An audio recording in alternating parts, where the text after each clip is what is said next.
Chapter 1: The Starfall.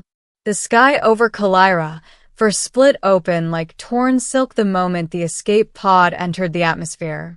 Fire wrapped around the metal capsule, trailing a blazing streak across the violet clouds.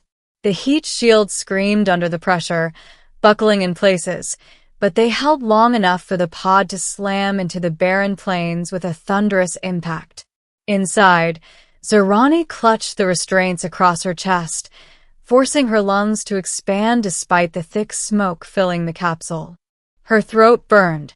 Her skin, a cool iridescent teal, glistened with sweat as she tried to steady her trembling hands. She had escaped, barely, but at a cost she wasn't ready to face. The Dominion ship was gone. Her comrades gone. Her mission meaningless. And her wings, the delicate crystalline extensions that were the pride of her people, had been crushed while she fled the burning wreckage of the cruiser. Even now, the pain radiated into her spine like molten fire. She couldn't fly. Not physically. Not spiritually. But she was alive. Zerani forced the hatch open. Sand and cold wind rushed in, whipping at her hair and stinging her eyes. She pushed herself out and stumbled onto the endless flatlands. The horizon stretched forever, not a settlement, structure, or soul in sight. She was marooned, alone, and she carried a secret no one on this planet must ever discover.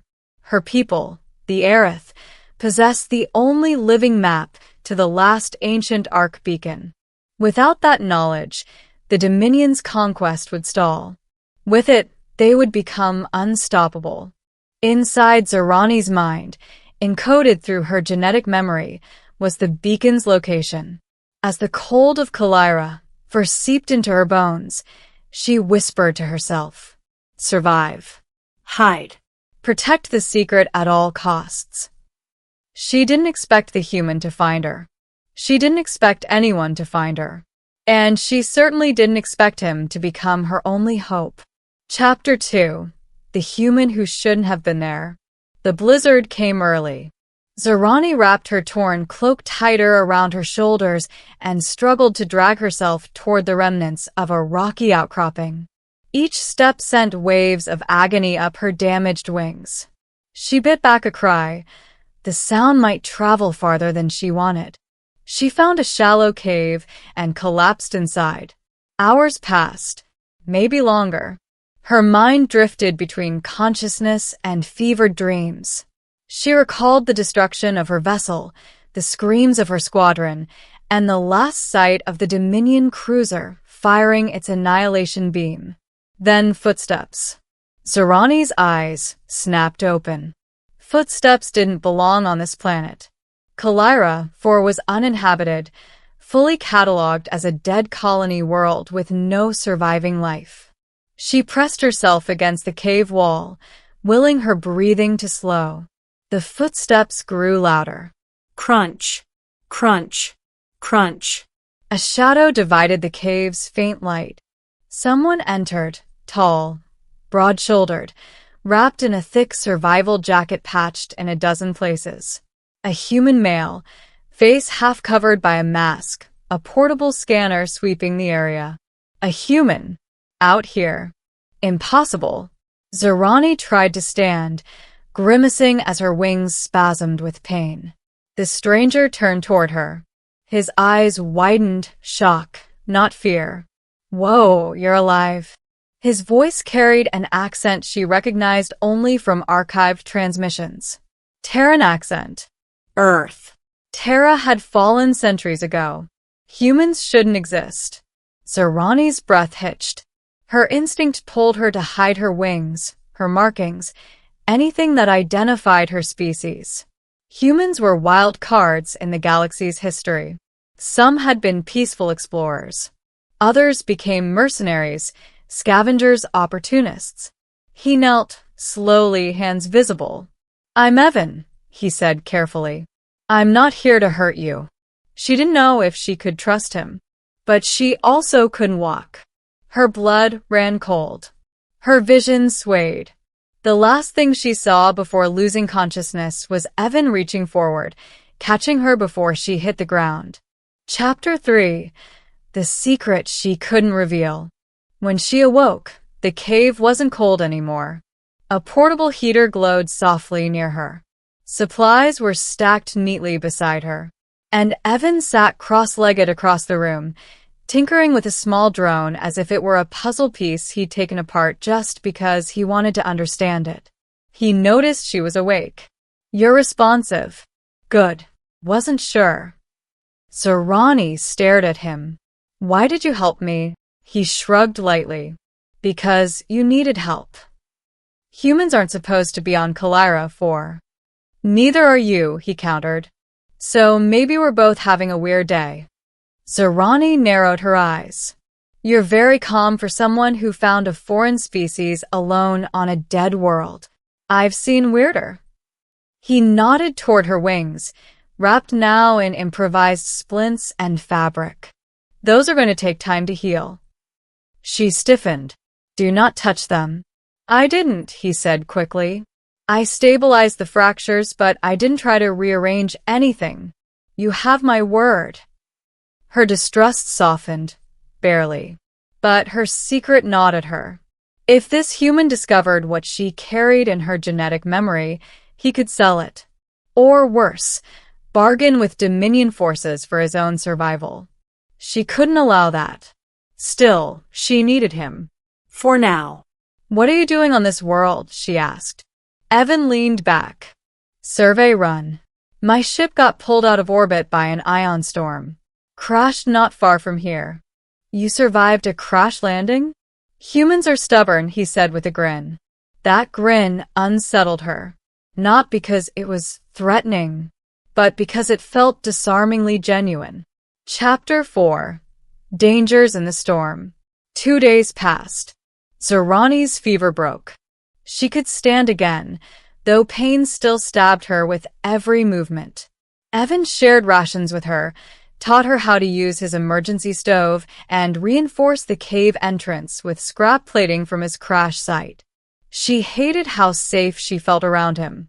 On the third night, she jolted awake to the sound of a mechanical shriek. Evan was already up, weapon in hand, a compact rail pistol. "Stay behind me," he said. "What was that?"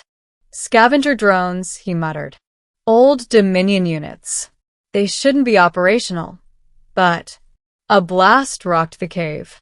Zerani stumbled, clutching her ribs. Evan aimed toward the outside. "They're scanning for life signatures. Probably detected your crash pod first." Zerani froze. If they scanned deep enough, the genetic memory could trigger a classified marker, a beacon within a beacon. And if Dominion remnants detected that, they would keep coming until she was dead. Or captured. "Evan, we must hide," she whispered urgently. "Now." But he stepped forward, fearless. "Not hiding. I'm dealing with them." She stared at this impossible human. "You can't fight Dominion drones alone." Evan flashed a confident smirk. "Watch me." He sprinted out into the storm. Zerani, despite the agony in her wings, limped after him. Outside, snow whipped around them. 2 spindly, spider-like drones scuttled across the plains, searchlights sweeping violently. Evan fired, precise, calculated shots that disabled their sensor cores. But one drone remained. It detected Zerani's biological signature. It let out a shriek that made her bones shake. "Alert! Aeryth genetic key detected." "No," she whispered, horror crashing into her. Evan didn't hesitate. He rushed forward and slammed into the drone, knocking its beam off target. It fired wildly, scorching the earth. "Get down," he shouted. Zerani fell to her knees as Evan wrestled the metal limbs aside. He jammed the rail pistol into the drone's central eye and pulled the trigger. A burst of light. A metallic scream. Silence. He was panting, chest heaving, but alive. He turned to her. "You okay?" Zerani stared at him, stunned. You protected me, she whispered. Why? He lowered the pistol. Because you're not my enemy. And because nobody, absolutely nobody, should face that kind of threat alone. Her heart pounded strangely at his words. But fear quickly returned. If one drone detected her, others would follow. They had to move. Chapter 5. What he learned about her. They traveled across the frozen plains toward an abandoned mining facility Evan had scouted earlier. Zerani struggled to keep pace, but Evan supported her when she faltered. She hated how much she needed him, but she hated the Dominion more. Inside the dusty facility, while scanning for power sources, Evan asked carefully, "What did that drone mean? Genetic key?" Zerani stiffened. She didn't want to tell him. Couldn't. But he had risked his life for her. Twice. She inhaled slowly. My people, the Aeryth, are descended from the ancient Ark builders, she admitted. Each generation carries fragments of encoded knowledge in our DNA. I hold the final fragment, the location of the Ark beacon. Evan blinked. As in the legendary superstructure?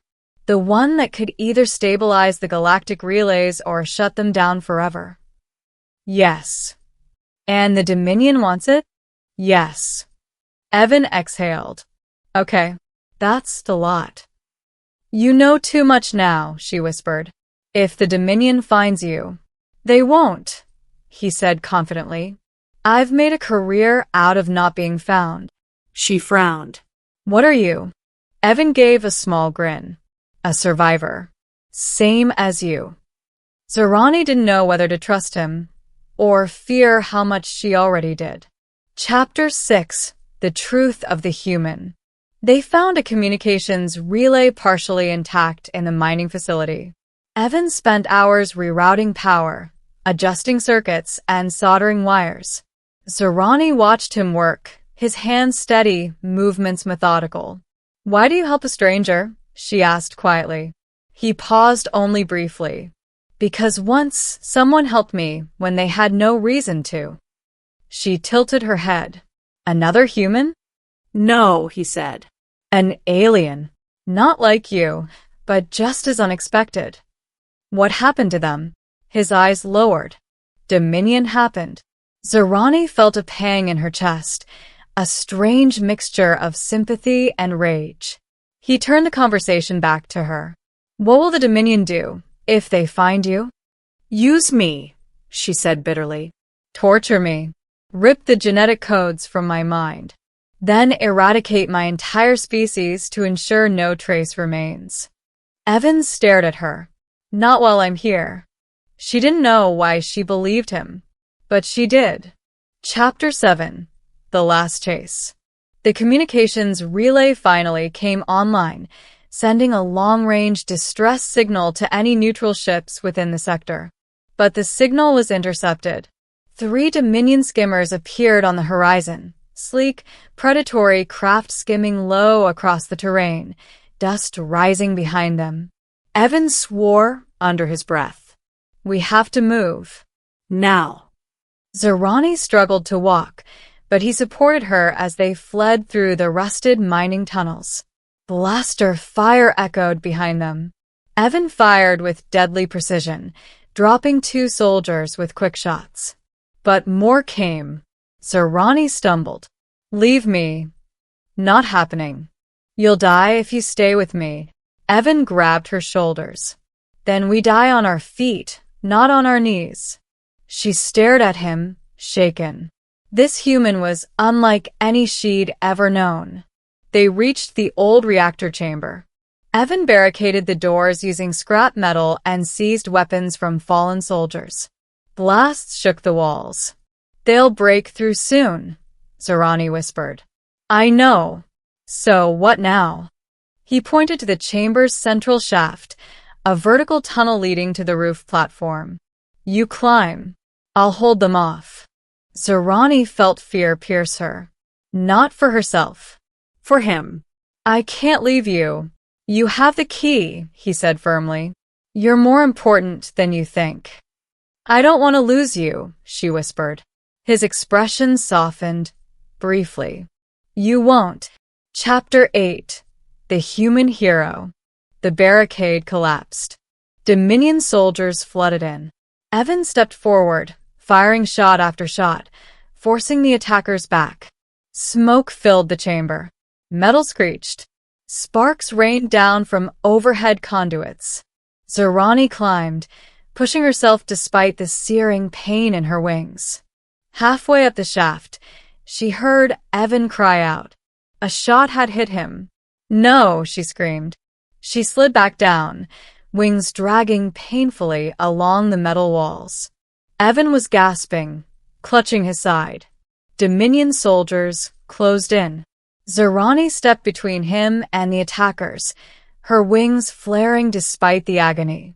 Light shimmered across them, ancient energy awakening in response to her desperation. One soldier laughed. What will you do, little Aeryth? You can't fly. You can't fight. She closed her eyes. Her ancestors whispered through the genetic memory. Protect the key. Protect the light. Protect the future. A pulse of energy surged through her. Her wings expanded, cracking, healing, reshaping with radiant force. She rose into the air, suspended by a power she never knew she possessed. The Dominion soldiers stared, horrified. Zerani unleashed a burst of kinetic light, sending a shockwave through the chamber. Soldiers slammed into walls, equipment, and each other. Evan stared up at her, awe in his eyes. You can fly again, he whispered. It wasn't me, she said softly. It was you. You gave me the strength to try. She landed beside him, helping him stand. Come, she said. We finish this together. Chapter 9. The Ending. A New Dawn. They reached the roof platform. Snow whipped around them as the extraction beacon activated, a brilliant column of light shooting skyward. A neutral recovery ship descended through the clouds, engines roaring. Dominion soldiers burst onto the platform behind them. Zerani stepped forward, wings shimmering with renewed power. Evan raised his pistol beside her. Together, they stood as one. The recovery ship fired suppression blasts, scattering the Dominion forces and clearing a path. A boarding ramp descended. Evan staggered, wounded, barely able to stay upright. Zerani wrapped an arm around him, supporting him as he had supported her. You saved me when you didn't have to, she whispered. You saved my people, my future. He gave a faint smile. Guess we're even now. They boarded the ship. The ramp closed. Kalira faded beneath them as the vessel ascended into the stars. Zerani leaned her head against Evan's shoulder. Human, she said quietly. I was marooned. Alone. Afraid. And you chose to stay. He met her gaze. No one deserves to be left in the middle of nowhere. She touched his cheek gently. You weren't supposed to find me, she whispered. But I'm glad you did. Evan's eyes softened. So what happens now? Zerani looked out at the stars, free, safe, and no longer alone. Now, she said with a small smile, we protect the galaxy together. And for the first time since the fall of her people, she felt hope rise inside her like dawn breaking across distant worlds.